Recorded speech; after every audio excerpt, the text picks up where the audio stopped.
Do you have a suggestion for a Rockstar Impact Podcast guest? Go to impactpodcast.com and just click Be a Guest to recommend someone today. This edition of the Impact Podcast is brought to you by ERI. ERI has a mission to protect people, the planet, and your privacy, and is the largest fully integrated IT and electronics asset disposition provider and cybersecurity-focused hardware destruction company in the United States, and maybe even the world. For more information on how ERI can help your business properly dispose of outdated electronic hardware devices, please visit eridirect.com. This episode of the Impact Podcast is brought to you by Closed Loop Partners. Closed Loop Partners is a leading circular economy investor in the United States with an extensive network of Fortune 500 corporate investors, family offices, institutional investors, industry experts, and impact partners. Closed Loop's platform spans the arc of capital from venture capital to private equity, bridging gaps and fostering synergies to scale the circular economy. To find Closed Loop Partners, please go to www.closedlooppartners.com.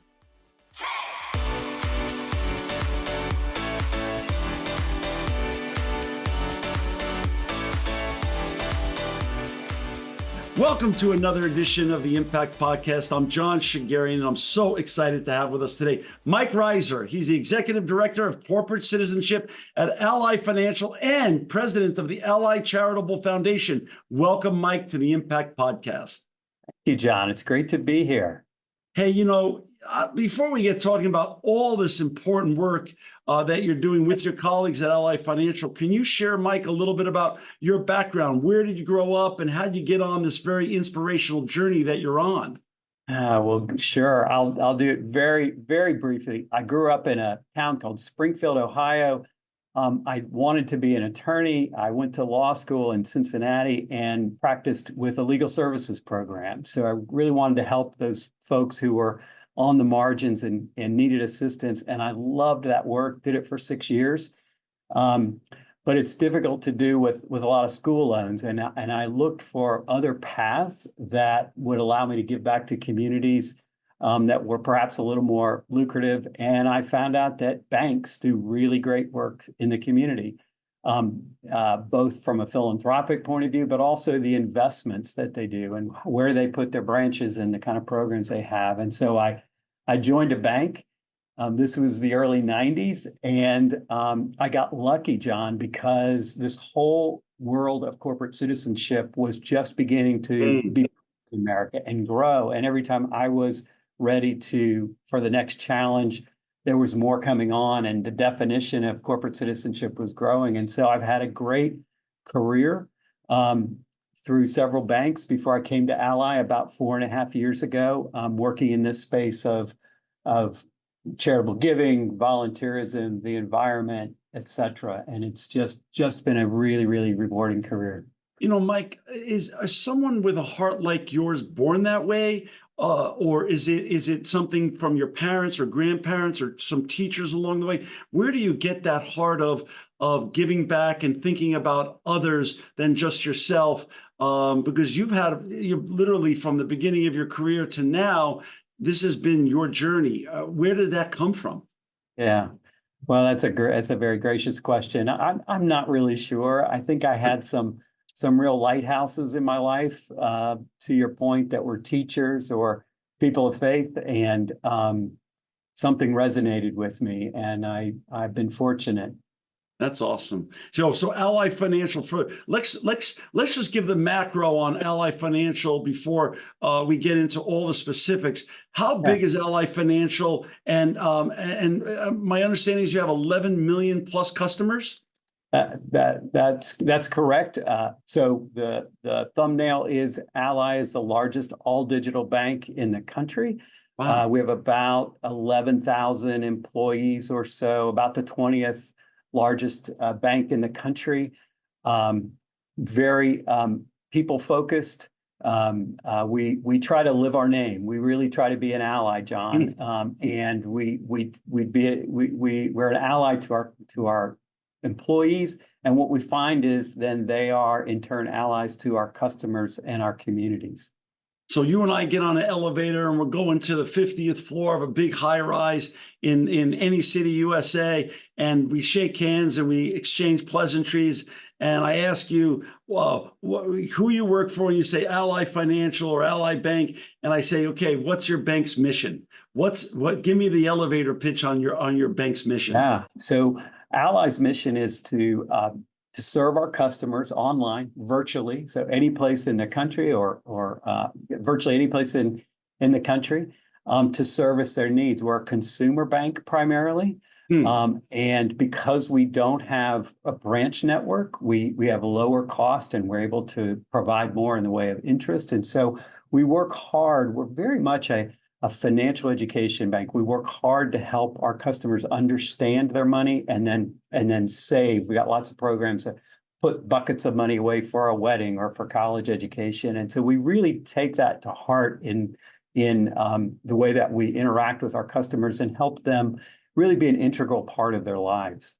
That's great. So like you don't have all the, as you just said, all the real estate assets that drag you down. You get to focus on your customers first. That's lovely. Yes.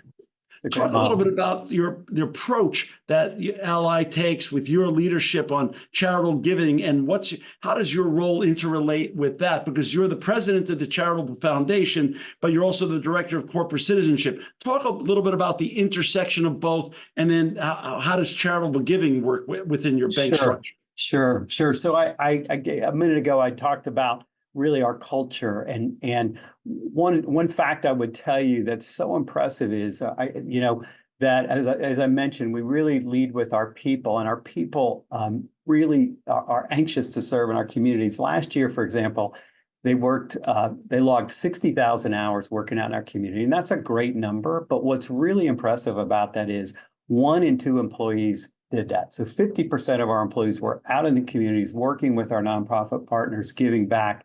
And that's about double the national average of volunteerism. Wow. So there's a real culture here, frankly. And so part of what my group does is really help people, connect people with their passion. We say, follow your heart, but we'll create these opportunities, whether it's reading in a classroom or building a habitat home or filling a backpack for an after-school program. But to zoom up a little bit, John, that's one of the pieces of what we do, volunteerism. The other 2 big pieces of our work, one is in giving. We gave out last year about $25 million. And we focus that giving in 3 areas: affordable housing, workforce development, whether that's getting ready for college or a trade for a good job. And then the third one is financial education, because we know in too few households, financial education isn't talked about. How to balance a checkbook or how to save isn't talked about at our kitchen tables sometimes. And so we know that's really important. So affordable housing, workforce development, and financial education are the 3 focus areas of where we give. And then we do some programmatic work in financial education as well. So let me pause there. That's a kind of a quick overview of our corporate citizenship approach. And you have 11, so with your 11 million clients, I assume those clients are spread out throughout all 50 states. Yes, sir. So then how do you look at the world in terms of charitable giving, and how do you create some sort of balance in terms of how your giving is done with regards to geography? That's a great question. We really believe in relationship, and we really think that it's important to be proximate to where our dollars are. So we've got 2 big, what we call our hometowns of Detroit and Charlotte. And so we do most of our giving there. We have large employee bases in those cities. So we're able to know the nonprofits that we're working with. We understand the impact that we're having. We're able to go out and visit them. So most of our giving is in those 2 cities of Detroit and Charlotte. Understood. There's a lot of young people that are coming out of college or even high school now, or even graduate school, that listen to great leaders like you and start getting it really inspired and want to. There's a generation now that wants to make a paycheck, but also make a difference. Talk a little bit about your journey, tie it back to, you went to law school, but so how much importance now should be given on classic education versus in the field education for those who want to really make a difference in their communities? That's a big question, John. But I think there's a couple. Let me unpack two parts of that. First Okay, of all, you make a great point, which is, when I came out of school, these careers didn't exist, right? correct. And it's terrific now that they do, and young people understand that these are options when they come out. And I think the second part of your question is, it really takes all kinds, right? I've got people on my team who maybe might have worked in a nonprofit like United Way, but might have worked in a company in supply chain or been a school teacher. So I think that there's no certain path, and I think it is, though it's to understand the community and have empathy and passion for the community, but it's also important to understand some aspects of the business, because you've always got to have that credibility in-house, right, to be able to take bold steps externally and have the faith of the company behind you when you want to make some investments in the community. Understood. You talk about your 11,000 employees and the engagement that you got.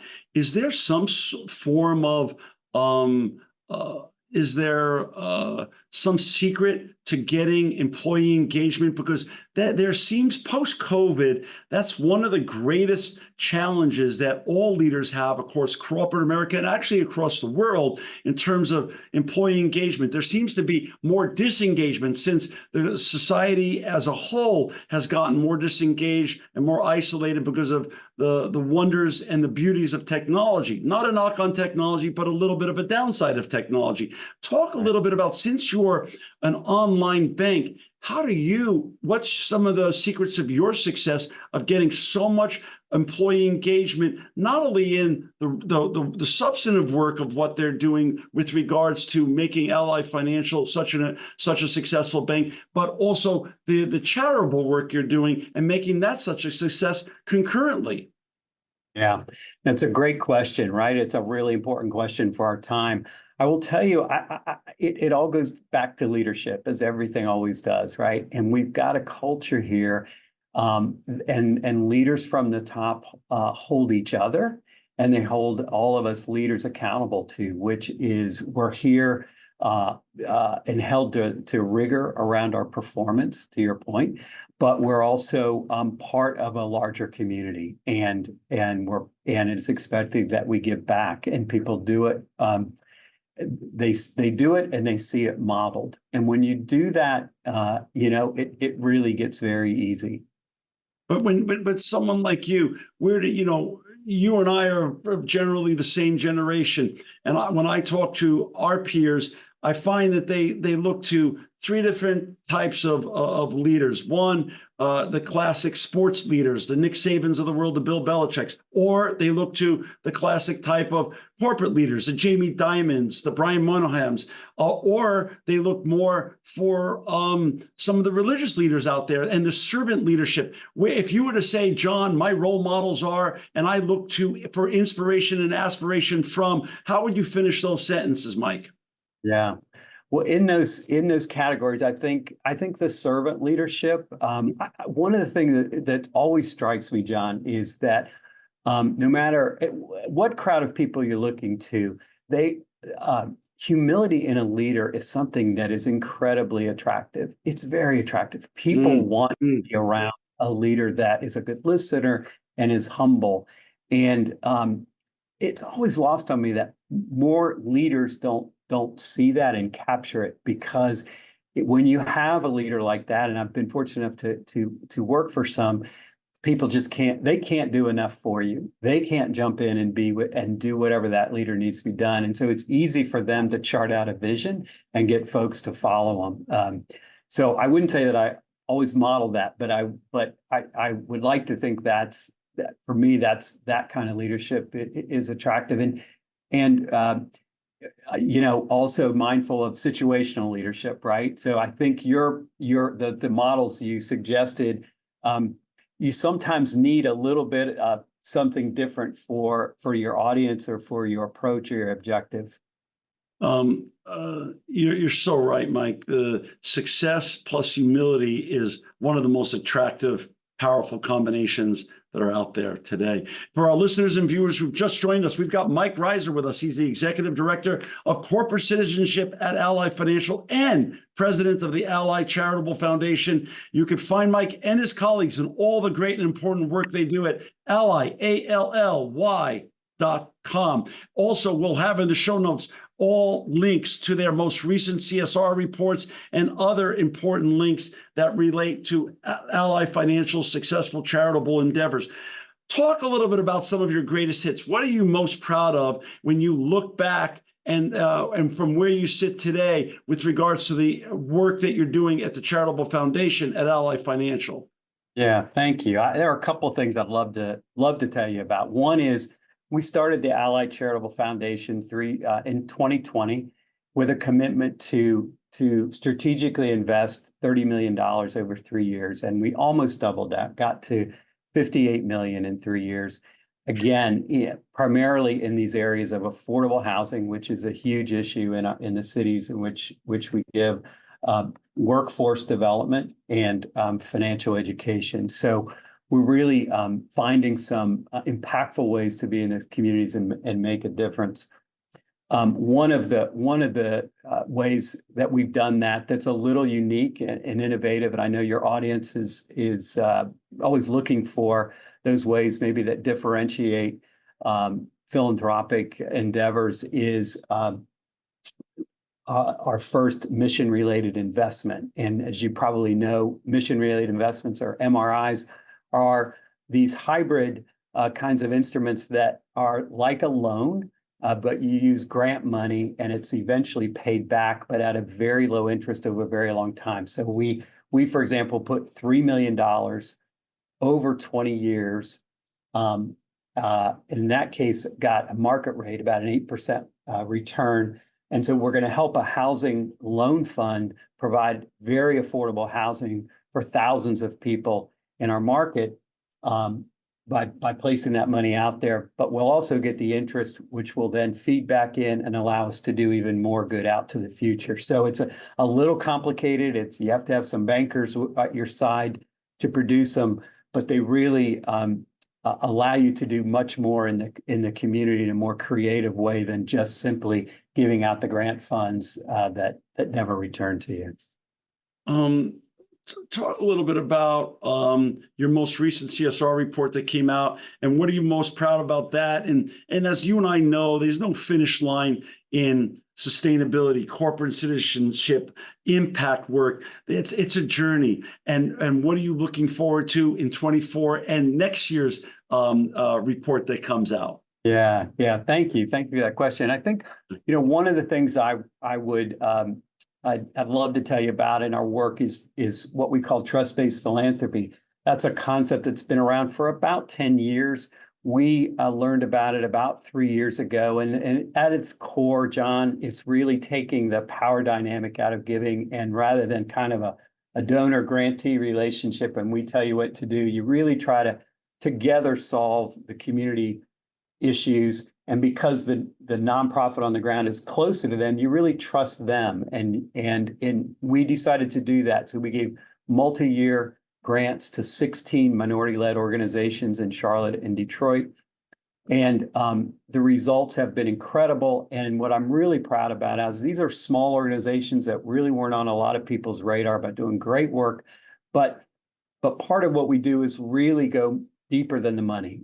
While the grants are important, we also try to wrap our arms around it. Do they need a board position? Do they need some technology help? Do they need some marketing assistance? And so we really try to get innovative. Again, because we're sometimes relatively small, we try to do those things which really differentiate us, and really, really proud of the results that those 16 organizations have had in their communities. In terms of philanthropy, what you always read the headlines about when you give to an organization that has a great brand name, how much is really going to the great work and work they're supposed to be doing, and how much gets peeled off for administration? How do you strata organizations when you're looking to invest and give grants and do other philanthropy to organizations in Charlotte and Detroit in the key areas that you do your work in? What separates the wheat from the chaff when you're looking at the organizations to invest in? Yeah, that's a great question, John. Historically, the pendulum has kind of swung. So 10 years ago, folks would say, we're not spending, you got to show us you're not spending more than 10 or 15% on administrative work. And we want every dollar of ours going to make sure you've got a bed for somebody for that night or a meal for them. The pendulum's kind of swung back for organizations have come to us and said, but we got to keep the lights on.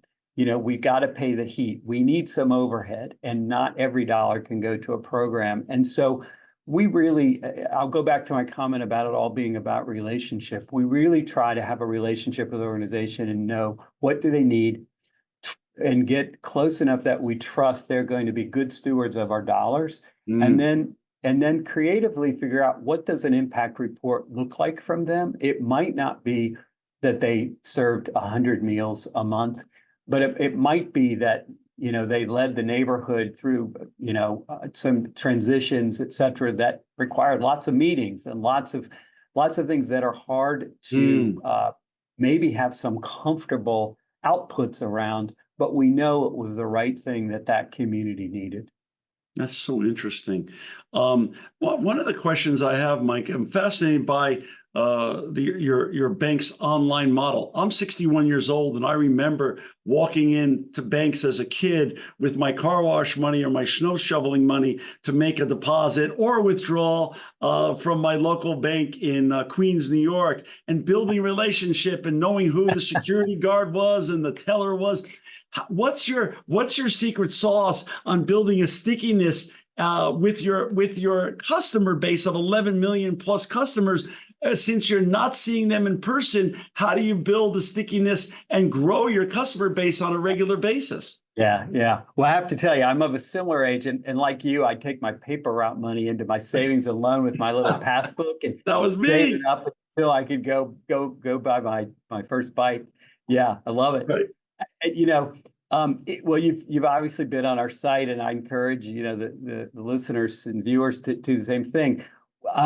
You'll notice a voice. It's a real ally voice and an ally tone, and it's very casual. It's very unbanked. It's very understandable. We really try to filter out all of the legalese.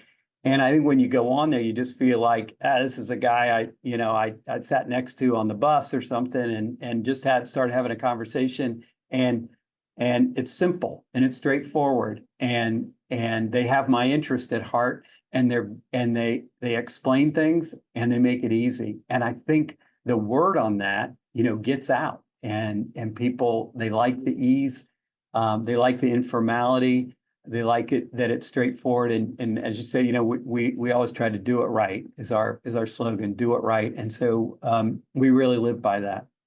I love it. There's not a day that goes by that you and I could read our newspapers or read them either in hard copy or online, or watch Bloomberg or CNN where we don't hear about AI. How is AI going to impact the great and important work that you do and other charitable foundations do in 2024 and beyond? What's your thoughts on that?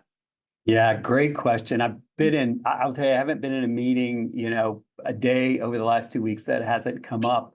Yeah. And I think there's a couple of things, right? I think that we're trying to hold as a society two things. One is it will make incredible advances for us in medicine, right? In productivity and efficiency, and it can be scary, right? We know of deep fakes and how it might affect the election and everything. So we know both of those things are true. I think for us as ally, we're really investing in it, and we are particularly interested around the equity piece of AI, right? So we know that there's already a digital divide in America between the haves and the have-not in terms of hardware and access to the internet.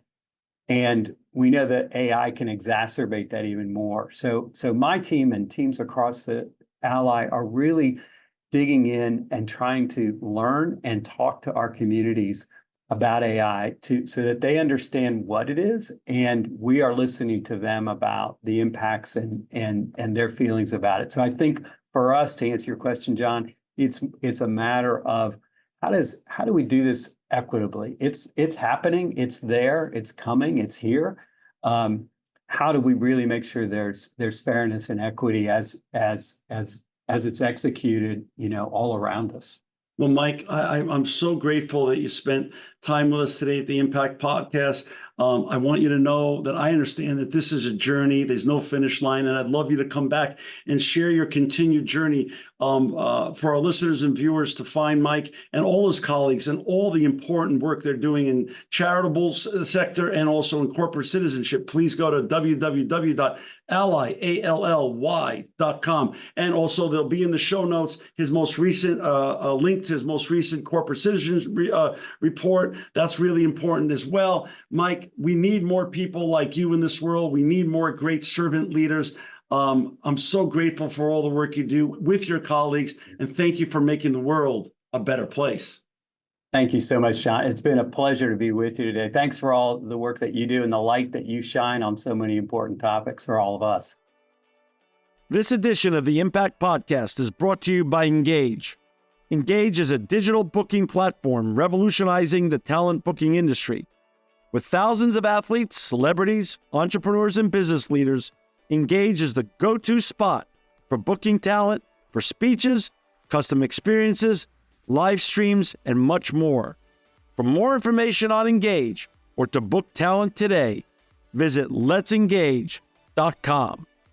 This edition of the Impact Podcast is brought to you by ERI. ERI has a mission to protect people, the planet, and your privacy, and is the largest fully integrated IT and electronics asset disposition provider and cybersecurity-focused hardware destruction company in the United States and maybe even the world.